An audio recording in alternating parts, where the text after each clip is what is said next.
જીવનની અંદર અલગ અલગ પ્રકારના ભાગ્યના ઉદય માટેની તકો જ્યારે વ્યક્તિને મળતી હોય છે ત્યારે કન્ફ્યુઝન એ રહેતું હોય છે કઈ ક્ષેત્રમાં કઈ જગ્યાએ આગળ વધવું જેના કારણે મને સારી સફળતા મળે. કોઈ એક સારો એકાઉન્ટન્ટ બની શકે છે, કોઈ એક સારો સીએ બની શકે છે, કોઈ એક સારો પોલીસ ઓફિસર બની શકે છે, કોઈ ન્યાયાધીશ બને છે, કોઈ વકીલ બને છે, ધારાશાસ્ત્રી બને છે, કોઈ સારા શિક્ષક બને છે, કોઈ સારો વેપારી બને છે. અલગ અલગ પ્રકારના વ્હાઇટ કોલર જોબની અંદર પોતે પોતાનું એક નામના કમાય છે અને સારી પ્રકારે કોર્પોરેટ ક્ષેત્રની અંદર આગળ વધી શકે છે. પણ આ બધી વાતો થઈ પૈસા કમાવાની.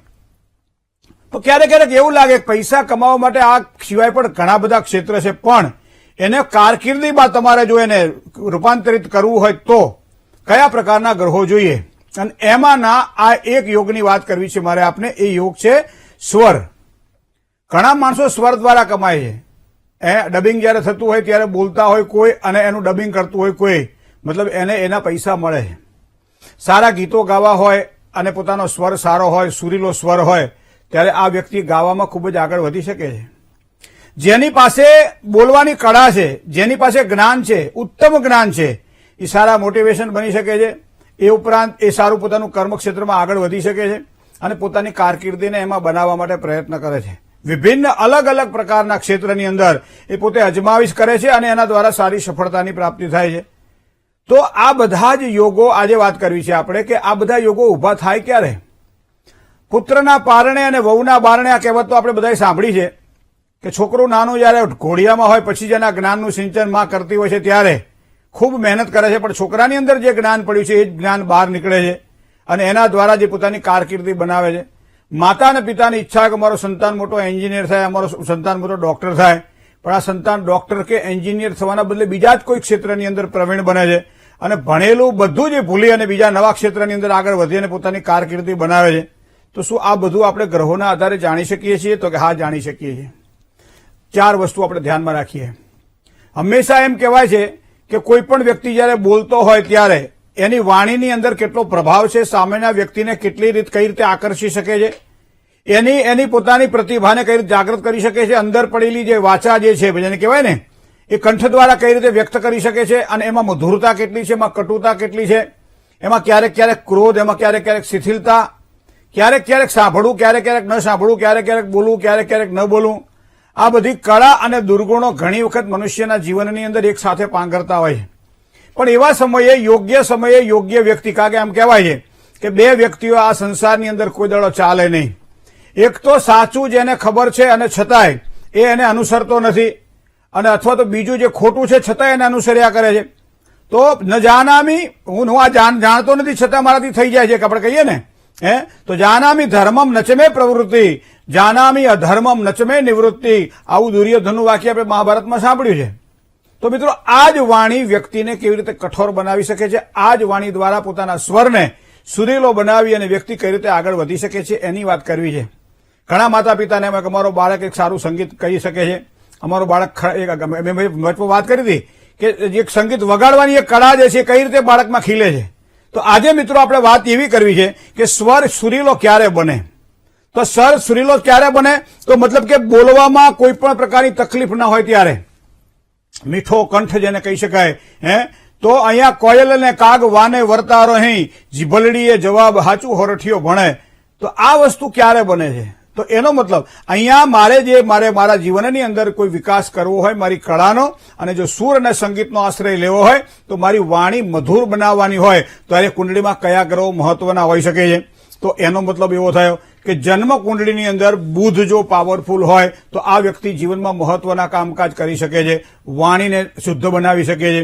વાણી ઘણી વખત જે કહે ને યોગીઓ વાણીને વૈખરી બનાવે, અમુક શબ્દો 4 બોલે પણ બધા જ લોકો એને સમજી જાય ને એને અનુસરે, અને અમુક લોકો કોઈ ઇતિહાસ લખી નાખે તો એને કોઈ સમજી શકતા નથી. પછી આપણે કહેવું પડે પણ તારે શું સમજાવવું શું છે? એ તો મને ખબર નથી, હું તો ગોખી લાવે, મેં તમને કહી દીધું. તો આ પ્રમાણે નહીં, અહીંયા ગોખડ પટ્ટી કરતા અંદર જે કહેવાય પેલા ગામડાની અંદર પેલા નાના જૂના ડોહાઓ એવું કહેતા કે પોથાઈ થોથા ડાચાઈ હાચા, આવો એક શબ્દ પ્રયોગ કરતા હતા. મતલબ તમે જે મોઢેથી બોલી શકો છો એ જ તમારી વાણી તમને કામ લાગે છે. બાકી ગ્રંથની અંદર તો ઘણું બધું લખેલું છે પણ એ વાત કામ લાગતી નથી. તો મિત્રો અહીંયા મારે બુધના પ્રભુત્વને આજે જાણવું છે. મારે બુધના પ્રભુત્વને જો કદાચ સંતાનો સારું ગાઈ શકે એવા છે તો જોઈ લેજો કે એનો બુધ પાવરફુલ છે કે નહીં, એ સારું બોલી શકે એમ છે, સારો મોટિવેશન છે, કોઈ સારો એક્ટર એને બનવું છે, કોઈ સારી પોતાની કળાને પાથરવી છે, તો એવા સમયે એની કુંડલીમાં આ બુધ ચંદ્ર અને શુક્રના યોગો છે કે નહીં. તો આ બધા યોગો પોતાના અલગ અલગ પ્રભુત્વ બનાવતા હોય છે મિત્રો. તો આ પ્રમાણે વ્યક્તિનો પરિચય જે છે બોલવાની કળા દ્વારા પ્રાપ્ત થાય.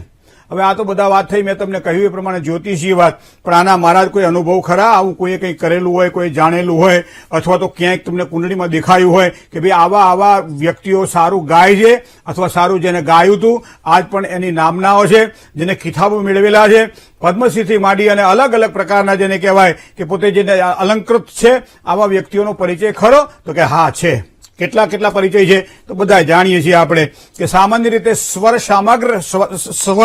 સામગ્ર જેમ કહેવાથી એવા આપણા લતા મંગેશકર. તો આ મેં સમજો કે એના ગુણો કયા? કોઈ પણ વ્યક્તિ જયારે અમને સાંભળે ત્યારે એમ થાય શાંતિથી એ ગીતો સાંભળ્યા કરીએ. તો એનો જન્મ જે તારીખ છે એ 28/9/1929 છે. હવે જન્મ ઇન્દોરમાં થયેલો છે. હવે તમે જુઓ કે આપણે જેના, હું તો તમને કહું આંગળીના વેઢે જે વ્યક્તિઓ જે પ્રસિદ્ધિ એટલી બધી પામ્યા છે કે જેના કંઠને આજ પણ આપણે સાંભળીએ છીએ અને શાંતિ અનુભવીએ છીએ, તો એવું એક આ સ્વર સામર્ગની, બરાબર, એટલે લતા મંગેશકર. હવે જોજો તમે, ચંદ્ર છે ને એ મનનો કારક ગ્રહ છે.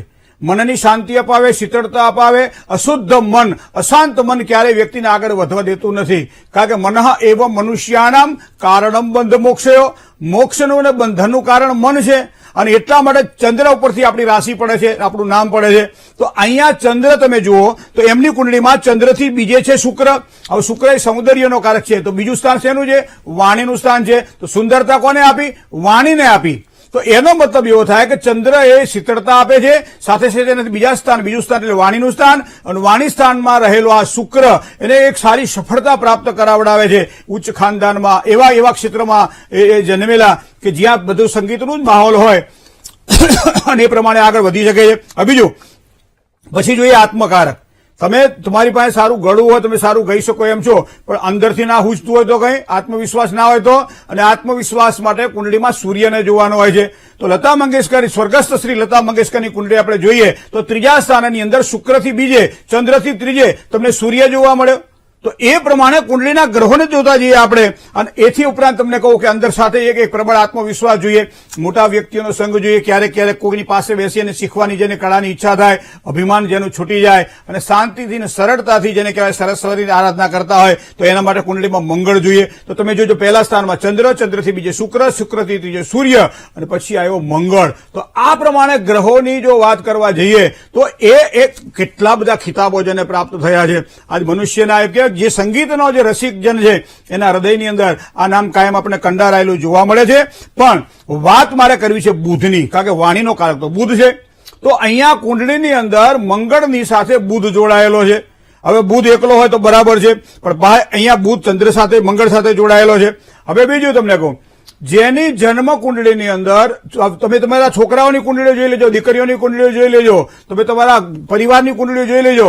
વધારે સારું અને વ્યવસ્થિત બોલતા હશે અથવા તો બોલકા હશે, જેને કહીએ ને વાચાળ, એ વાચાળ વ્યક્તિની કુંડળીની અંદર મોટા ભાગે તમને સૂર્યથી બુધ આગળ જોવા મળશે. અંશાત્મક દ્રષ્ટિએ સૂર્ય બુધથી આગળ જોવા મળે ત્યારે આ વ્યક્તિ વાણીનો એક ધની બને છે, વાણીનો એ માલિક બને છે, વાણીનો એ સ્વામી બને છે. અને સરસ્વતી સાક્ષાત જેને કહેવાય કે જેના કંઠમાં બેઠી હોય એવો એને એક આવકાર પ્રાપ્ત થાય છે. એનું કારણ એ બુધ છે. પણ હા, અતિ ભલો ના બોલનો, અતિ ભલો ના ચૂપ, અતિ ભલો ના બરસનો, અતિ ભલો ના ધૂપ, વક્રગતિનો બુધ હોય અથવા તો પાપાક્રાંત બનતો બુધ હોય તો પછી વાણીમાં મગમાં ધોકા નાખે એવી વાણી તો સારી બોલે, બહુ સારું બોલે, પણ એવું બોલે સામેવાળાને એમ લાગે કે આ બંધ થાય તો સારું. તો આ નહીં મિત્રો, મારે તો મીઠી વાણીની વાત કરવી છે. તો અહીંયા જ સૂર્યથી બુધ આગળ છે. તો આ એક પ્રમાણ પણ છે કે સૂર્યથી જેનો બુધ કુંડળીમાં આગળ હોય એ વ્યક્તિ હંમેશા આ રીતે કળા ક્ષેત્રની અંદર આગળ વધી શકે છે. વાતચીતમાં, વાદ વિવાદમાં, કાર્યની કુશળતામાં, બૌદ્ધિક શક્તિમાં, કોની સાથે કેટલી વાત કરવી જોઈએ, વિવેકથી વાત કરવી જોઈએ, આ બધી વસ્તુઓ એમ કહેવાય માના કોઠામાં મળતી હોય છે. પણ ક્યારેક વાતાવરણ નિર્માણ થાય ત્યારે ગ્રહો એવા અનુકૂળ બને અને એવો સારો અવસર મળી જાય ત્યારે વ્યક્તિને એક સારી પગથી મળી જાય ચડવાની, અને પોતે સીડી સર કરતા હોય છે અને પોતે એક નવું નામ બનાવતા હોય છે. બીજું એવું નામ તમને કહું, જે લોકો હિન્દી ગીતોના શોખીન છે એને ખબર છે, મોહમ્મદ રફી. મોહમ્મદ રફીનું નામ કોને નથી સાંભળ્યું? મને કહો તો. મોટા ભાગે મોહમ્મદ રફીનું નામ. હવે એની જે જન્મ તારીખ છે 24/12/1924 છે. હવે એ કહેવાય ને કે ભાઈ એ મેટલા ગામમાં એમનો જન્મ. હવે આપણે જોઈએ કે ચંદ્ર અને શુક્ર આ બંને ભેગા બેઠેલા. મેં કહ્યું ને શુક્ર અને ચંદ્ર આ હંમેશા જે કહેવાય કે લાગણી સાથે લાગણી સભર જેની વાણી હોય, જેની વાણીની અંદર કળા એમ નીતરતી હોય, જેની અંદર ભક્તિ સંગીત જયારે રેલાતું હોય ત્યારે એમ લાગે કે ભગવાન સાક્ષાત માં ભગવતી સાક્ષાત સામે બેઠા છે એવી એક અનુભૂતિ કરાવતા હોય એવા યોગ છે એ ચંદ્ર અને શુક્રના છે. ચંદ્ર અને શુક્ર જયારે કુંડળીમાં ભેગા બને ત્યારે આ યોગ આપણને જોવા મળે છે. સાથે સાથે બીજે સૂર્ય, ત્રીજે ગુરુ પાછો બુધ સાથે, સૂર્યથી બુધ પાછો આગળ આવ્યો ને, પાછો સૂર્યથી બુધ આગળ. તો વાણી દ્વારા એ પોતે પોતાની કળાને એ વ્યક્ત પણ કરી શકે છે અને સાથે સાથે નામના પણ કમાઈ શકે છે. તો આ વસ્તુ. હવે ત્રીજું નામ તમે જુઓ, બે નામ તો આપણે જોઈએ, ત્રીજું નામ તમે જુઓ તો ત્રીજું નામ છે હિન્દી જગતની અંદર એક સારા કલાકાર તરીકે જોઈએ, સારા સ્વર ગાયક તરીકે જોઈએ તો એ આપણને જાણવા મળશે કિશોર કુમાર. હવે કિશોર કુમારની જન્મ તારીખ 4/8/1929 ખાંડવામાં જન્મ. હવે એ પ્રમાણે તમે જો જોવા જાઓ તો કર્ક રાશિનો ચંદ્રમાય પણ આવ્યો, મતલબ ચંદ્રમાય પોતાની સ્વરાશિસ્થ બન્યો. હવે સૂર્ય અને બુધનો આ બુધાદિત્ય યોગ બન્યો. એનો મતલબ એવો થાય કે સૂર્ય અને બુધનો આ બુધાદિત્ય યોગ, અહીં પણ સૂર્ય બુધનું પ્રભુત્વ થયું, બુધ સૂર્યથી આગળ છે તો આ પ્રભુત્વ એને વાણીની અંદર આગળ વધારે. હવે એનાથી આગળ તમને કહું એને પ્લેટફોર્મ મળે. એ ત્રીજું સ્થાન એ પરાક્રમનું સ્થાન છે અને ત્રીજા સ્થાનમાં મંગળ છે. મોટા ભાગની કુંડળીમાં તમને સૂર્ય, ચંદ્ર, મંગળ અને શુક્રના તમને આ ગુણો જોવા મળશે. તો મારે તો ખાલી એટલું કહેવું છે કે આવા ગુણો દરેકની કુંડળીમાં ના હોય પણ જેની કુંડળીમાં હોય એને સારી સફળતા પ્રદાન કરાવે છે. એવા મુકેશની કુંડળી પણ આપણે જોઈ શકીએ છીએ. ગુજરાતની જ વાત કરો ને બીજે બહાર ક્યાં જવું, એક અમરેલીમાં જન્મેલા એવા પ્રફુલ્લ દવે આપણે બધા ઓળખીએ એને. તો એની જન્મ તારીખ આપણે જોઈએ તો 30/3/1951 અમરેલીમાં જન્મ છે.